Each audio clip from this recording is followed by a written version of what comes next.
So we can begin to meditate together.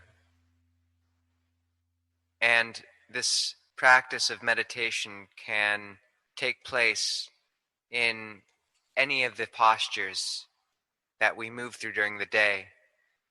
We can walk Jongram, walking meditation, and develop samadhi in that posture. While standing, we can develop samadhi. If our mindfulness is strong and clear, then even lying down, if we maintain that mindfulness, we may develop samadhi. However, this practice of sitting, this posture of sitting and meditating with our spine erect, our right foot on top of our left, our hands centered, this is an important posture in the practice of meditation. It is an essential aspect of the practice. As we sit here, we should try to let go of our thinking or proliferation, papancha, and bring it or cleanse it out of our hearts, our minds. We should try to bring our awareness to focus only on our kammatthana or meditation object, that is, the one sensation or impression that we've taken as our basis for developing samadhi as we practice. We bring and support our mindfulness on this object by using vitakka vichara, which are the first two enlightenment factors, directed thought and evaluation. So we can bring our mindfulness to the breath, for example, and in time with the breath, we can repeat the meditation word Buddho, reciting Bud on the inhale and Do on the exhale. And this is the act of bringing vitakka vichara, directed thought and evaluation, to bear on the meditation object of our breath. We use the meditation word Buddho, we use thought to support our mindfulness on our main object. Similarly, we can count the breaths in pairs, in and out, 1, 1, 2, 2, and so on. Or if we need to bring our mind to calm when it's especially restless, we might find it's useful to count very quickly. On the inhale, counting 1, 2, 3, 4, 5. And then on the exhale, similarly, counting 1, 2, 3, 4, 5. If the mind is wandering away from the breath, then using this counting method can be very helpful. As the chitta gathers, as the mind gathers and calms, then piti or rapture may arise, and samadhi, lucid calm, may strengthen. This is what allowed the Buddha to gain such radical insight. He had developed strong powers of samadhi or concentration, extremely refined levels of jhana. And not only did this allow him to see the Four Noble Truths and achieve enlightenment, but it also granted him substantial abilities. He could know the hearts and minds of others and see many things that those with just ordinary faculties would be blind to. Such powers of concentration and the abilities that come from them were not confined to only the Buddha. One disciple of the Buddha was renowned for his ability to know where those who had passed away had been reborn. He could tell the fate of the dead. And people would come from all over to ask him where their loved ones had passed to. This ability came from his refined samadhi, his powerful ability to gain concentration, and is one example of the special psychic powers which can originate from abilities of concentration at this level. The Buddha noted that the jhanas and samadhi can lead to such miraculous powers, to such miracles. One might walk on water, float on the air, but he was careful to emphasize that the most significant and powerful of all the miracles that one may gain from practice was the ability to teach. And this was the miracle that he valued the most. The Buddha had the ability to show others the Dhamma. He had the ability to bring them into the dispensation, to lead them towards a vision of the Dhamma and towards awakening. This was a miracle. He could lead people out of suffering. Other disciples of the Buddha, other well-known monks and nuns, had similar psychic abilities coming from their powers of concentration.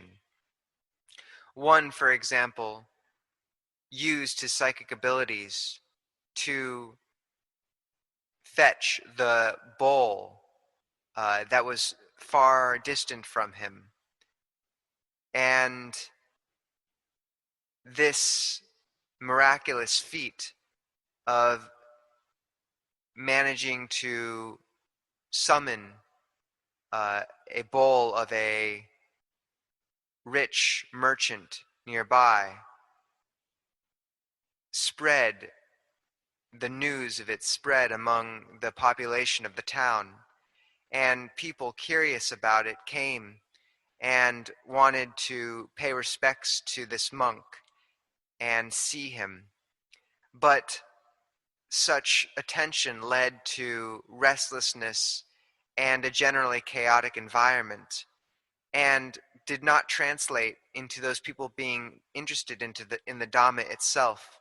Rather, they were only looking for a show of miraculous power. And so the Buddha, in his wisdom, forbade his monks and nuns to display their psychic powers to laity. Rather, he praised constantly this ability to teach, to impart the Dhamma. And this is why he is known in his epitaph as Satta Deva Manusanang, the teacher of devas and humans. And the first moment when he took on this role as the Buddha in a meaningful way was when he decided to go teach the 5 ascetics, his 5 former companions, following his enlightenment. He walked to where the 5 companions were staying, and at first they were dismayed and unwilling to show respect, thinking that the Buddha had reverted to a life of luxury and did not deserve their reverence. However, the Buddha exhorted them, reminding them that he had never before claimed enlightenment, whereas now he was. And in their wisdom, they realized that in fact he never had before claimed such awakening. And so they relented, showed respect, and were willing to receive with humility his teaching. Anya Kondanya, especially, their leader, understood this and with humility listened to the Buddha's first discourse, the Dhammacakkappavattana Sutta.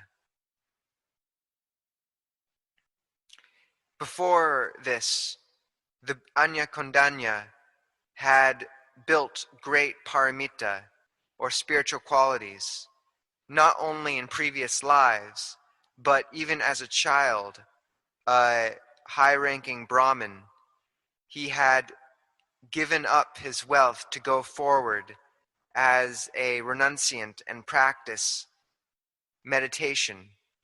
Having heard from the diviners of the Buddha's fortune, or the Bodhisattva's fortune, Siddhartha Gautama, as a young prince, that the young prince would go forth and become a Buddha, he had lent ear, believed them, and determined to try and his best and follow his companion, Siddhartha Gautama, the Bodhisattva, in his quest. So he practiced following the Buddha or the Bodhisattva before he was a fully awakened Buddha, and managed to develop substantial powers of samadhi. And this meant that when he was exposed to the Buddha's first discourse on the Four Noble Truths, he had the stability of mind to see clearly the Buddha's message and to gain radical insight. The Buddha taught at this time and in the future, following it, the Four Noble Truths. He taught of suffering. He taught that all conditioned things are suffering. For example, this body, any posture we retain for too long a time becomes a source of pain. If we stand for too long, we become uncomfortable. If we sit for too long a time, it becomes excruciating.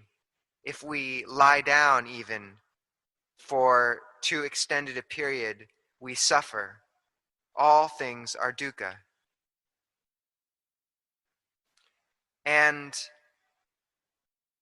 not only this, but all conditioned things are changeable and shifting. Anya Kondanya, listening to this discourse, understood these qualities of changeability, of suffering, and understood that whatever has the nature to arise also has the nature to cease. And with this insight, attained stream entry and saw Dhamma. Nothing was an accident. Nothing is an accident. All things come from causes. And Anya Kondanya had cultivated the correct conditions in his mind, the abilities of samadhi, to the level that when he heard this teaching, he was able to attain the first stage of enlightenment. So we also must create such causes. We must practice. The Dhamma has been taught. It's laid out for us to see. Everything is ready for us. If we have samadhi and hear the teaching, then we can see the Dhamma. The fact that we are unable now to gain such insight is due to the fact that our powers of concentration are not yet strong enough. We are like people with severe eye problems. Although we are trying to open our eyes, we can't yet see forms. And so such a person might go to the doctor and receive medicine and treatment. Little by little, their sight would return and they would see clearly. Our situation is similar. The Dhamma is everywhere around us. All conditioned things are anicca, anatta, and dukkha, changeable, not self, and suffering. But we can't see. Instead, we have wrong view, are blinded by wrong view. We see everything in terms of self, of me and mine. And this is Sakaya Ditti, self-view, one of the first 3 fetters, which are shed at stream entry, or the first vision of enlightenment. These 3 fetters are Sakaya Ditti, Silapata Paramasa, and Vichikicha. That is self-view, attachment to rites and rituals, and doubt. If we have lucid calm, if we have samadhi, then with wisdom we may break through and drop and shed these fetters, seeing Dhamma. However, first we must focus on the basics. We must develop and maintain our sila, or ethics. We must develop our mindfulness, or sati. We must practice, endure. We must develop patience. And this is difficult, but it is utterly worthwhile. The essential thing is that we have a goal in this life, and that we follow it with all of our hearts. We should chant every day. Bring to mind the Buddha, the Dhamma, and the Sangha in such chanting. And if we do this, then we can expect this faith in the Triple Gem to enter deeply into our minds and hearts. And following this, if we even hear the names of the Buddha, the Dhamma, and the Sangha, then rapture or piti will arise and the mind will become peaceful. In the time of the Buddha, the rich merchant Anathapindika experienced just this. Hearing the name of the Buddha for the first time, hearing of him, he was overcome with rapture. And this was because he had in previous times practiced and cultivated such faith. If we develop the meditation object of Buddha, if we think frequently on the Triple Gem, then we too may develop such faith and causes in ourselves. So just as Anya Kondanya saw that all things were changeable, not self and suffering, so we must practice in order to see the same. The life that we are born into is a precious opportunity, and we must use it as best we can. If we must practice, if our minds are restless, chant in our hearts quickly, or chant in your heart quickly. If we feel we only have a little bit of paramita, or spiritual perfections, then this is all the more reason to work to develop them now, as best we can. We have the opportunity to practice near a Kruba Ajahn, a well-developed teacher. And such an opportunity is profoundly valuable. Even if we have small spiritual faculties or underdeveloped spiritual faculties at this point, the fact that we are near someone who knows the path means that our practice can progress quickly. Luang Por Cha said this, that even one who has not developed very far, if they are near a teacher who has knowledge, can progress quickly. There's no need to doubt. Rather, practice continuously. So, we are coming up to Asalaha Puja, the day commemorating the first teaching of the Four Noble Truths in the Dhammacakkappavattana Sutta. And we should recollect the power of this teaching, and that if we have spiritual perfections developed from previous times, we may be able to achieve enlightenment in this very life. And if not this life, then perhaps the next. Regardless, our duty is to practice with all of our hearts and great sincerity. we practice with our body, speech, and mind. And just as we chant every day, we give our lives to the Buddha, the Dhamma, and the Sangha.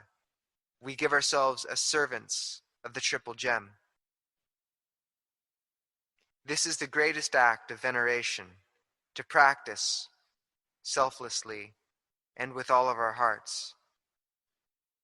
Such practice will lead to a vision of the Dhamma. It will lead to the dropping of the 3 fetters. It will lead to awakening. We will see the Dhamma in everything. And this will mean that we see the Buddha in everything too. Whether we are from Thailand or foreign countries, we have the ability to enter into Buddha, the one who knows.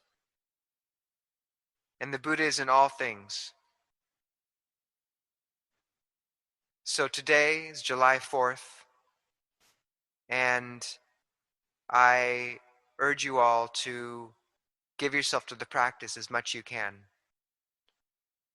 as much as you're able.